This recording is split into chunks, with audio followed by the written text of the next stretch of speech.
Yo, good evening mga boss. Magandang gabi sa inyong lahat. So ngayon nandito tayo sa ating betahan. So ayan, kung mapapansin nyo, papakita ko sa inyo ngayon yung mga available nating mga beta.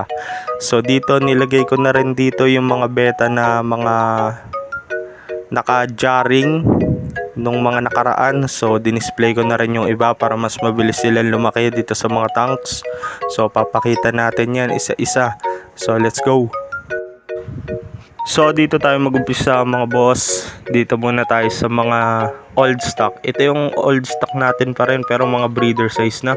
So ito nga pala yung example ng Dumbo Ear na breed natin, no. So ito sila mga Dumbo natin is going 2 months old. Pero yung size nila pwede na sila i-jarring, no. So yan. Ano to mga boss? Short fins. Yan, mga Dumbo natin. So, papalakihin muna natin sila bago natin sila i-out, no. So, nilagay ko sila dito sa mga beta tanks natin kasi dahil dahil yung ibang mga tanks na bakante na, no, pinagbibili na. So, wala nakalagay. So, nilagay ko na rin sila rito para sama-sama sila dito. Yan, Dumbo tsaka may kargang Neon Beta yung nilagay natin dito sa mga tanks na bakante. So yan yung mga meron tayo dito. So aantayin lang natin to ng ilang linggo para ma-out natin sila.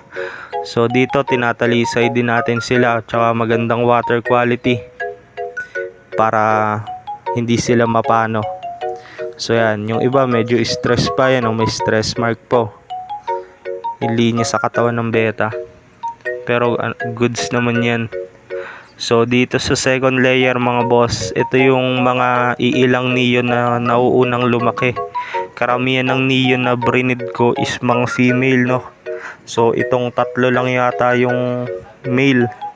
Ito kulay, may pagkakulay black siya, parang mustard gas. Yan, pero yung mata niya green eye na. And then ito naman para siyang fancy. Yan, ewan ko bakit ganyan yung lumabas. Ito fancy na pero may pagka-neon din yung body niya, no. So nagmo-molt pa. Di ko alam kung pag nag-molt na talaga is lalabas pa yung pagka-neon niya. Yan. Tapos ayun mga boss, tignan yung kulay nila.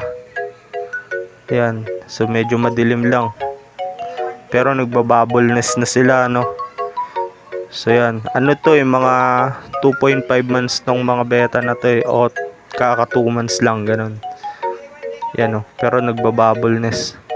Ayun yung kagandahan kapag kapag maganda yung materialis nyo, tas breed nyo, maganda rin yung quality ng anak nila. So mabibilis magsilakihan ng gaganda. So yan, dito meron din ito Dumbo na to mga boss. Ito Dumbo Ear. So Dumbo Ear yung mga nandito. So karamihan ng mga nasa tanks natin is mga Dumbo na. Yan, Dumbo Ear. Parang lavender yata ang kulay nito. Yan, maganda tong Dumbo na to kasi kulay parang violet pag pag nag-molt na talaga siya. Yan, violet siya. Hindi siya yung parang salamander na Yan ang mga Dumbo natin mga boss. Itong mga Dumbo natin, mga pa to, 60-40 na na gender, no. Kumbaga parang 60% pa lang na male. Di natin alam kung magfe-female pa sila dahil bata pa nga sila, no. So dito mga boss, ayan, dito sa taas Dumbo Ear. Ayan, no. Kakalagay lang natin dahil nabili yung mga nasa loob ng mga tanks na yan. Pinaship na natin, no. Dito meron din to nagtatago siguro sa dahon. Ayan Ayan Dumbo Ear, salamander So all goods pa rin. Ganda. Mga elephant ear na plakat mga boss. And then ito naman mga breeder size na. Ayan, kung makikita nyo, mga good size na. Nagbabubbleness na rin, no. Yan, mga ready to breed na tong mga male natin dito. Hindi pa sila nabibili. Yan, mga ready to breed na. Siguro ito mga 5 months old na tong mga male dito. Yan. So mga good size na talaga sila. Kaso wala tayong female niyan. Hindi na ako nag-out ng female nila. So abang-abang na lang kayo sa male and female ng Dumbo natin tsaka Neon, no. So yan yung laman ng rack natin dyan. And then dito naman meron din tayo dito mga boss. Ito mga beta natin, mga breeder size na. Yan. So yun nga pala mga boss, ito nga pala yung FB page ko. So Red Phoenix Beta Shop. Yan, dyan ako nag-upload ng mga available. Search nyo lang yan. So nagsiship ako nationwide, Flash Express. Pag malapit kayo sa area ko dito sa Metro Manila, Lalamove, no, pwede. So dito naman sa kabilang rack, dito ko nilagay yung mga ibang beta natin na breeder size. Yan. So dito na rin yung iba naka-jarring, no. So yan yung mga breeder size natin. Yan, mga all male lang, no. Yan, puro male na. Dahil yung mga breeder size na female, hindi ko na ina-out dahil mga materialis ko yun. So itong mga male, ano na to, naka-stock na to dito mga 2 months, no. Ito yung mga hindi pa nabili sa akin. Yan, pero all goods naman yan mga boss. Yan, mga beta na yan.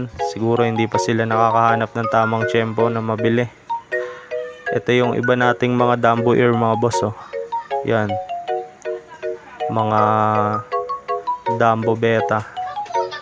And then ito naman yung iba nating mga nakabote ng lapad. Yan. So ginanito ko na sila para nakikita ko yung condition nila, no. So naglagay ako ng dahon ng talisay sa bote ng lapad para mas lumabas yung kulay nila, no. So yan mga boss. Dito karamihan ang nandito is female Dumbo ear. Yan, mga juvenile pa. Kaya hindi natin alam kung mag-ano to, mag-female ba talaga tong mga to. Ito Neon mga boss, oh. So yan, marami pa tayong i-jarring, no. So kaya naglilipat na tayo, no. Dahil marami pa tayong kailangan i-jar, hindi pa natin na i-jar. So kakapusin tayo ng lagayan. So tuloy-tuloy ang breeding natin dito sa beta. So parang every 5 days nagbe-breed tayo, no.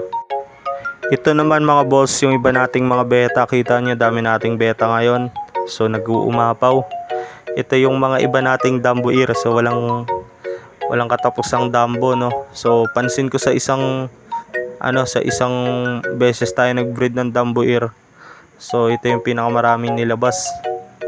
Yan, so marami-rami tayong Dumbo ear, no. Nabawasan na nga itong Dumbo ear, dahil tawag dito, may bumili nito, kahit juvenile lang. Gusto niya raw palakihin, Yan, nag-chat siya sa page ko. Yan mga boss, meron yung mga laman. Nagtatago lang sila siguro dahil gabi. Yan, mga naka-hard talisay nang lumabas yung kanilang mga kulay. Natugma pa. So yan yung mga beta natin dito mga boss. Abangan nyo yung lahat na i-out natin yan. So marami-rami pa tayong mga ibibreed na beta. Marami pa tayo beta sa grow out.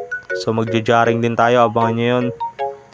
So ito nga pala mga boss, mga tansya ko dito mga 1 month pa bago natin ma-out to mga nandito. Dahil yung iba dito kaka-jar ko lang din talaga.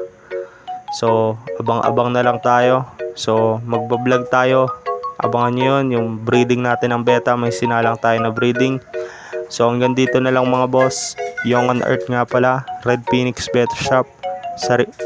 Salamat sa inyo, no. You